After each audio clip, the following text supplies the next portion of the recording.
Shumica prej nesh e presin vitin e ri. Por, a jemi ndalur ndonjëherë të pyesim veten, pse e festojmë? Çfarë fshihet realisht pas kësaj feste kaq popullore? Sot, do të gërmojmë thellë në histori për të zbuluar një zanafill që, me siguri, do t'ju habis. Ja pyetja kryesore. Pse fiks më 1 janar? A është thjesht një datë e rastësishme në kalendar? E po. Përgjigjja është shumë e thellë dhe le të themi më interesante se kaq. Le të zbulojmë bashk historinë e vërtet pas kësaj date. Për të kuptuar gjithçka, duhet të bëjmë një udhëtim mijëra vjet pas në kohë. Do të heqim shtresat moderne, si të ishin lëvozhga qepe, për të arritur te bërthama e saj e lashtë, rrënjët e saj pagane. Tani, hidheni një sy kësaj linje kohore. Kjo traditë shkon thellë, vërtet thellë. Fillon plot 4000 vjet më parë në Babiloni me festën Akitu, një ritual fetar për perëndinë e tyre Marduk. Por, momenti kyç, ai që i dha formë festës son, ndodh në Romën e lashtë. Ishte Gjul Cezari, në vitin 46 para erës son, që tha 1 janari do t'jetë dita për të nderuar një perëndi të caktuar.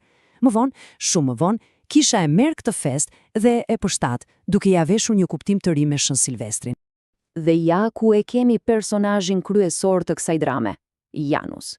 Ky është idhulli nomak, nga i cili vetë muaji merr emrin Janar. Simbolika e tij është e fuqishme dhe shumë e qartë. Ai kishte 2 fytyra. Njëra vështronte mbrapa, te viti që shkoi, ndërsa tjetra shikonte përpara, te viti që vinte. Pra, 1 janari nuk ishte thjesht një ditë në kalendar, jo as pak. Ishte një ditë adhurimi, një ditë flijimesh për këtë perëndi specifike. Kjo është bërthama pagane e festës. Pra, konkluzioni që del nga këto fakte historike është i prerë. Origjina e festimit të 1 janarit nuk ka të bëjë me astronominë, nuk ka të bëjë me shkencën. Është në thelb një traditë 100% idhujtare, e cila më pas u mor dhe u transformua nga krishterimi.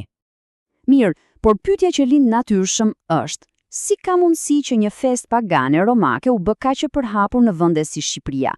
Si e gjeti rrugën për në shtëpitë tona një traditë kaq e huaj? E po, sipas analizës së burimit, kjo ndodhi përmes 3 kanaleve kryesore. Së pari, kolonializmi, ku fuqitë perëndimore thjesht imponuan kalendarin dhe festat e tyre.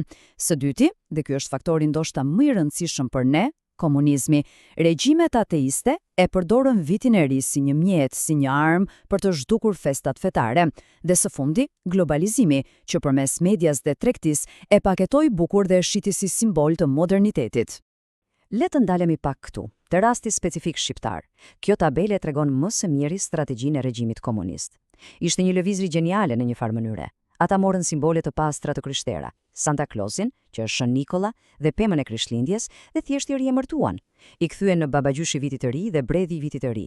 Kështu, i zhveshën plotësisht nga kuptimi i tyre fetar dhe i kthyen në simbole të një feste laike shtetërore. Dhe ja si shumë njerëz i përqafuan këto simbole pa e ditur fare se nga vinin. Mirë. Pasi pam gjithë këtë histori, burimi i kësaj analize nuk ndalet me kaq. Ai shkon një hap më tej dhe propozon një alternative, pra paraqet një strategji konkrete për të forcuar ato që i konsideron si tradita autentike dhe për të ruajtur identitetin. Dhe ja ku është strategjia me 4 hapa që propozohet. E para, edukimi. Thjesht të shpjegohet me qetësi historia e vërtet, nga vjen Janusi, nga vjen bredhi. E dyta, zëvendësimi. Idesë që festa tradicionale, si Bajrami, të bëhen sa më madhështore, me dhurata e gëzim. Hapi i tretë është aktivizmi i ndërgjegjshëm, për shembull në shkolla. Dhe i katërti e ndoshta më i rëndësishmi, kultivimi i krenarisë për identitetin dhe traditat e veta. Dhe gjithë kjo analizë përmbledhet në mënyrë perfekte nga ky citat i burimit, i cili thotë: ne kemi festat tona, kemi personalitetin ton. Ne respektojmë të tjerët, por nuk bëhemi si ata. Ky është një këndvështrim që në fund të ditës fton për një reflektim të thellë mbi atë që festojmë dhe më e rëndësishmja, pse e festojmë. Një thirrje për të kuptuar dhe vlerësuar identitetin,